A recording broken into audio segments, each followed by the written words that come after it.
How to import pictures and videos in CapCut Desktop.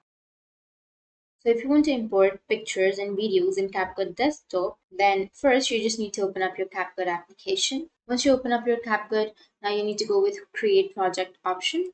Click on Create Project, and here on the left side you will have Import option, right? So simply click on Import.